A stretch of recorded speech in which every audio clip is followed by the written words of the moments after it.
Assalamualaikum warahmatullahi wabarakatuh. Ketemu lagi dengan channel Suryani bersama Suryani di Panis Supremasi. Anak-anak hebat, bagaimana kabarnya? Semoga semua dalam keadaan sehat walafiat ya. Bu Suryani akan menyampaikan materi tentang teks deskripsi kelas 7 Kurikulum Merdeka. Oleh karena itu, langsung saja yuk kita ke materinya.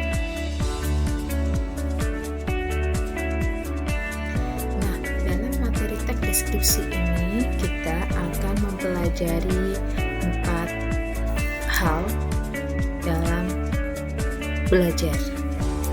Untuk yang pertama, ini kita akan belajar mengenai memahami isi teks deskripsi. Dalam memahami teks deskripsi, kita akan melalui 3 proses. Yang pertama adalah mengakses informasi dan mengambil kesimpulan. Yang kedua adalah mengenali gaya penulisan teks deskripsi. Dan yang ketiga, menjelajahi arti kata dalam kamus. Kita masuk ke dalam materi yang pertama, yaitu mengakses informasi dan mengambil kesimpulan. Langkah pertama yang akan kalian lakukan adalah membaca teks deskripsi dari awal hingga akhir. Kalian bacanya yang cermat dan teliti ya. Kemudian setelah kamu membacanya selesai, langkah yang kedua adalah memahami isi teks deskripsi yang telah kalian baca. Misalnya nama objek, letak objek, tanggapan penulisan tentang objek, serta penulis terhadap objek. Nah, setelah mengakses informasi dan mengambil kesimpulan kalian temui, baru kita lanjut ke langkah yang kedua, yaitu mengenali gaya penulisan teks deskripsi. Dalam langkah yang kedua ini, kalian harus memahami penulisan teks deskripsi itu identik dengan penggambaran atau pelukisan objek. Nah, penulisan dapat menggunakan kalimat yang digunakan untuk menyapa pembaca. Contohnya, bagus ya, pasti kalian tidak tahu aku sedang memikir kedinginan. Nah, setelah kalian mengenali gaya penulisan teks deskripsi, langkah ketiga adalah menjelajahi arti kata dalam kamus. Di sini, kamu belajar menggunakan Kamus Bahasa Indonesia dengan cara kalian bisa mengakses secara online maupun offline.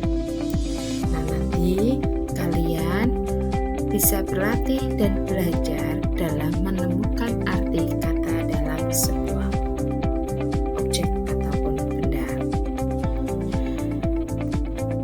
Selanjutnya, setelah kalian memahami isi teks deskripsi, langkah yang selanjutnya adalah memahami unsur bahasa dalam teks deskripsi.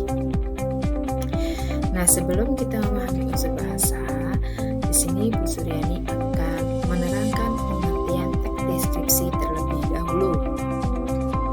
Teks deskripsi itu dibagi menjadi 2 kata, atau teks deskripsi berasal dari 2 kata, yaitu berasal dari kata teks dan berasal dari kata deskripsi. Anak-anak tahu nggak kata deskripsi itu artinya apa? Ya, betul. Deskripsi itu artinya adalah menggambarkan atau melukiskan. Sehingga kalau kita dipadukan dengan teks, teks itu kan berupa bacaan. Nah, kita gabungkan teks deskripsi artinya teks yang melukiskan sesuatu sesuai dengan keadaan sebenarnya, sehingga pembaca dapat melihat, mendengar, mencium, dan merasakan apa yang dilukiskan itu sesuai dengan cara penulisannya. Kalian sudah paham kan pengertian teks deskripsi? Nah, kalau sudah paham, kita lanjut ke bab selanjutnya, yaitu ciri-ciri dan tujuan teks deskripsi. Di sini ada 4 ciri dan tujuan teks deskripsi. Yang pertama, menggambarkan atau melukiskan suatu benda, tempat, atau suasana tertentu. Ciri yang kedua adalah teks deskripsi melibatkan panca indera, baik indera pendengaran, penglihatan, penciuman, pengucapan, dan perabaan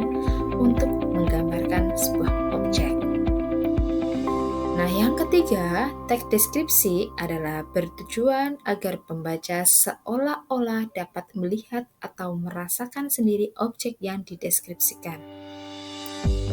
Dan ciri dan tujuan yang terakhir adalah teks deskripsi menjelaskan ciri-ciri objek seperti warna, ukuran, bentuk, dan keadaan suatu objek secara terperinci. Kemudian kita lanjut ke unsur bahasa teks deskripsi. Setelah kalian mengetahui arti kata teks deskripsi dan juga ciri serta tujuan teks deskripsi, kita lanjut ke unsur bahasa teks deskripsi. Itu ada 3. Yang pertama, menggunakan kata konkret. Yang kedua, menggunakan kalimat perincian. Dan yang ketiga adalah menggunakan majas. Nah, yang pertama, untuk menggunakan kata konkret, itu kata konkret adalah sekelompok kata yang menggambarkan sesuatu yang berwujud yang dapat dirasakan oleh panca indera. Contohnya buku, sekolah, kuda, dan lain-lain. Unsur bahasa yang kedua adalah menggunakan kalimat perincian. Nah, sebelum kita menggunakan kalimat perincian, kalian harus pahami dulu apa itu kata perincian. Nah, kata perincian itu digunakan untuk melakukan bagian-bagian yang penting sedetail mungkin. Contohnya, jika kita melukiskan betapa indahnya laut di Wakatobi, kita harus merinci situasi dalam laut yang indah itu selengkap-lengkapnya, sehingga pembaca itu dapat membayangkan bagaimana diri dia sendiri yang sedang menyelam di Wakatobi. Setelah kata perincian kamu buat, kemudian kalian gunakan kalimat perincian yang digunakan untuk memperjelas bagian objek yang kalian gunakan. Unsur yang ketiga adalah menggunakan majas. Nah, majas di sini kita menggunakan majas personifikasi dan majas hiperbola. Kalian tahu nggak arti kata majas personifikasi dan hiperbola? Nah, Bu Suryani terangkan sedikit ya mengenai majas personifikasi dan majas hiperbola. Majas personifikasi yaitu majas yang memiliki corak khusus dari metafora karena mengiaskan benda mati seolah berbicara, berbuat, bertindak layaknya seorang manusia. Contohnya, awan berlari-lari di puncak langit. Dari kalimat tersebut sudah terlihat ada kata yang melakukan kegiatan seperti manusia. Kata apa anak-anak? Nah, ya betul, ada kata berlari. Kemudian dikiaskan ke dalam awan. Jadi, dalam arti kalimat ini, awan itu seolah-olah sedang berlari-lari di atas langit. Apakah dalam kehidupan nyata ada awan yang berlari-lari yang di puncak langit? Nah, tentu tidak kan? Karena kata berlari-lari itu hanya bisa digunakan dalam kegiatan manusia atau hewan. Selanjutnya, majas hiperbola. Majas hiperbola itu adalah majas yang menggunakan ungkapan yang berlebihan dan tidak masuk akal. Contohnya, dentuman itu menggelegar membelah angkasa. Nah, di sini ada kata yang membuat kita tidak masuk akal. Iya, betul. Ada kata-kata menggelegar membelah angkasa. Secara tidak langsung dalam kehidupan nyata, dengan suara dentuman itu tidak mungkin bisa membelah angkasa, sehingga kalimat tersebut itu termasuk majas hiperbola. Majas hiperbola ini sama artinya dengan majas yang berlebih-lebihan. Oke, dari sini kita sudah membahas mengenai unsur bahasa teks deskripsi. Kita lanjut ya anak-anak untuk materi selanjutnya. Nah, proses yang ketiga dalam belajar teks deskripsi adalah menganalisis informasi lisan teks deskripsi. Ada kalanya kalian juga harus menjelaskan benda atau situasi secara lisan. Kali ini kalian akan belajar membandingkan ciri-ciri dua objek deskripsi dari informasi lain. Di sini Bu Suryani menggunakan bacaan yaitu jelajah Wairebo dan jelajah rasa di Lampung. Ada objek yang dideskripsikan, yaitu kalau jelajah Wairebo itu menjelaskan tentang objek rumah adat. Sedangkan di jelajah rasa di Lampung itu objek yang dideskripsikan adalah makanan khas atau bisa juga dengan keripik pisang. Kepada siapa penutur teks deskripsi ini berbicara? Untuk bacaan jelajah Wairebo itu teks deskripsinya diperuntuk untuk wisatawan dan juga orang dewasa. Sedangkan jelajah rasa di Lampung itu diperuntukkan untuk pendengar atau pemirsa remaja.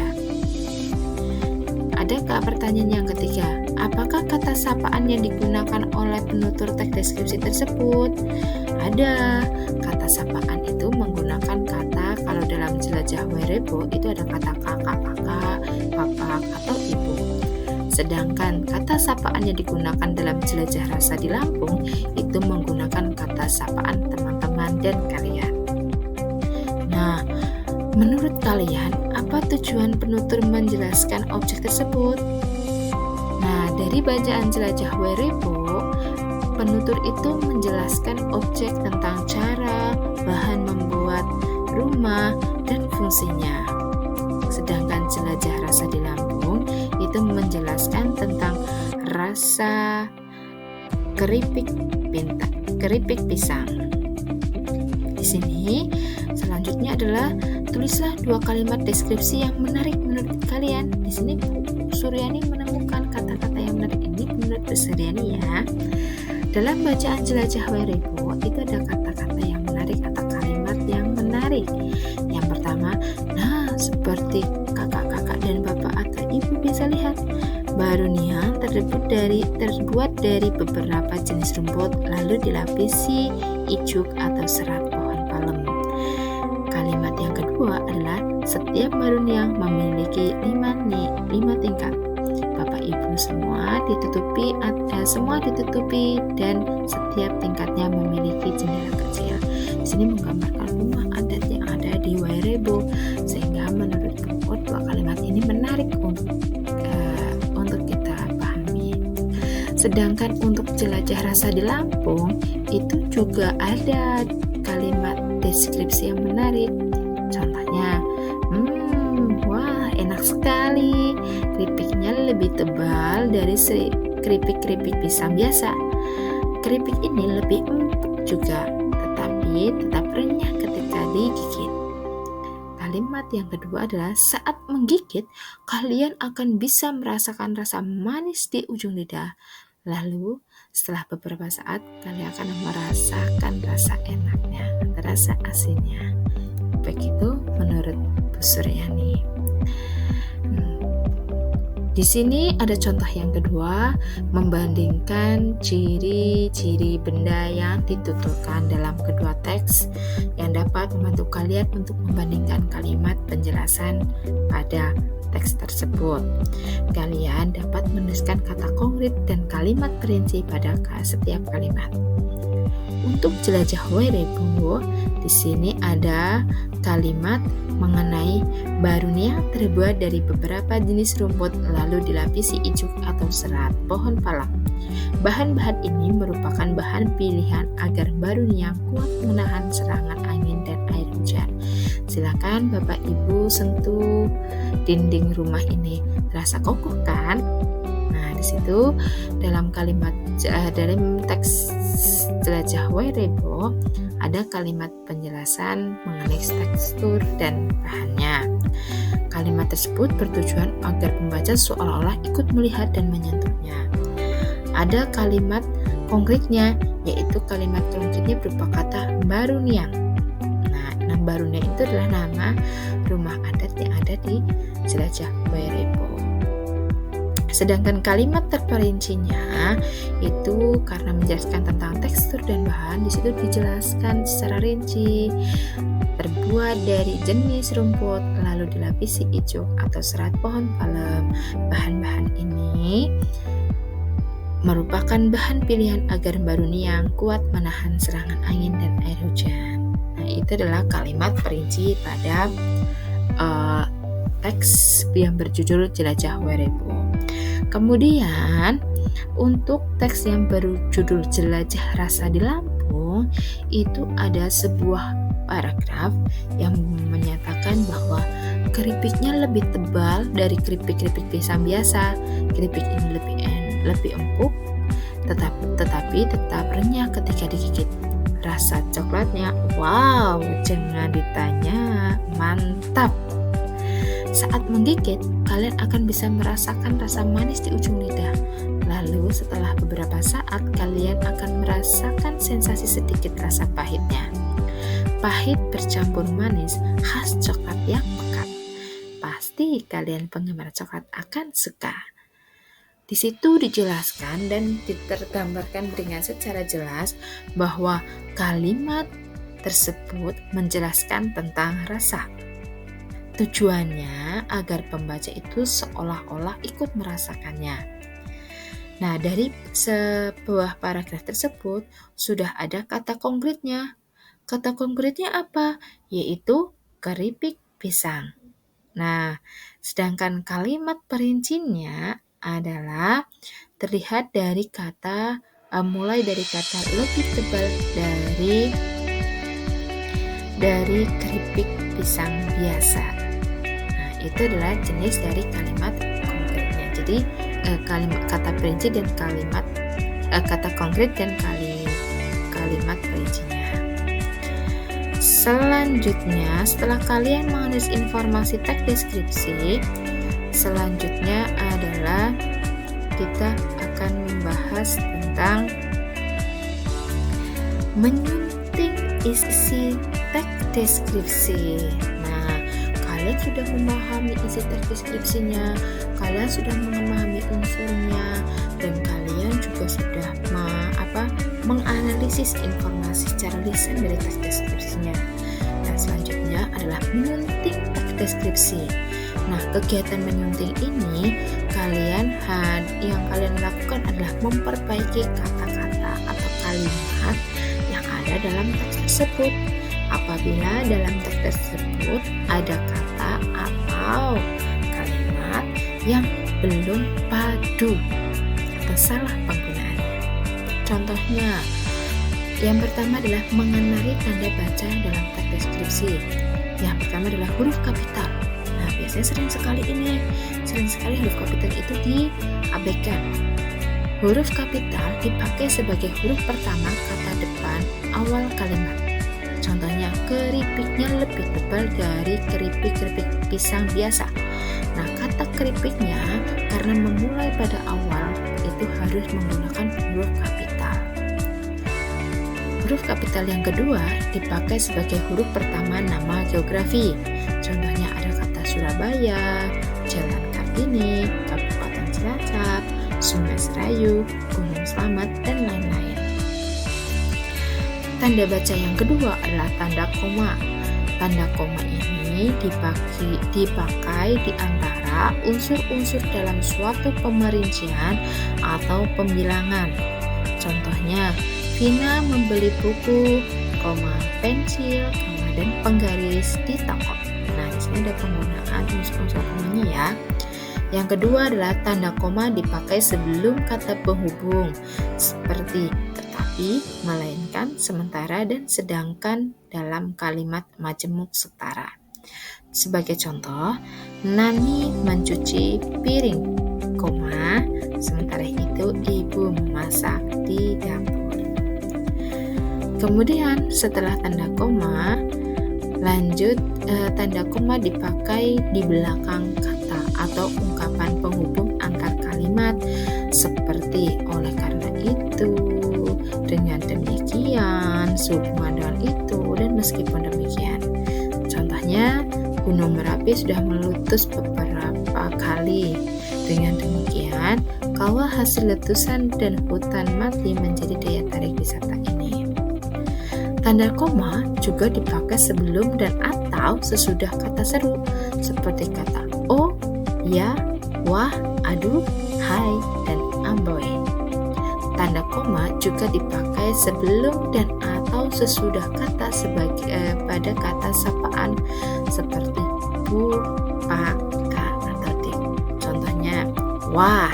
Nah, ini diikuti dengan tanda koma. Indah sekali pemandangan di pantai Teluk Penyu. Itu penggunaan kata sebelum dan atau sudah kata seru.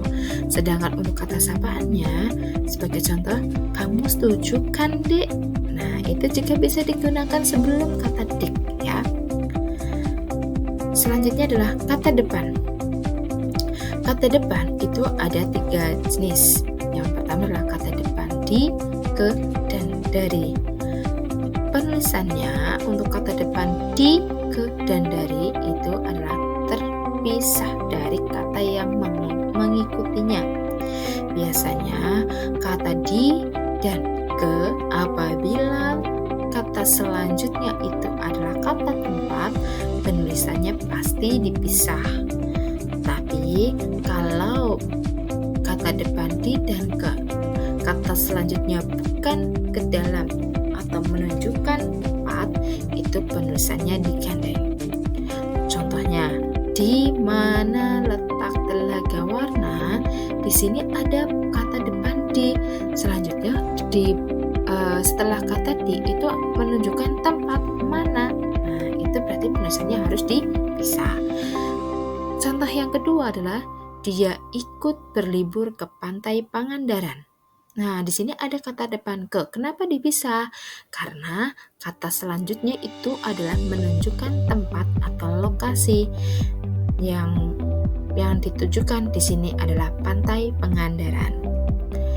Kata yang ketiga adalah ia berasal dari kota hujan. Nah, kata dari ini itu selalu dipisah oleh kata yang mengikutinya.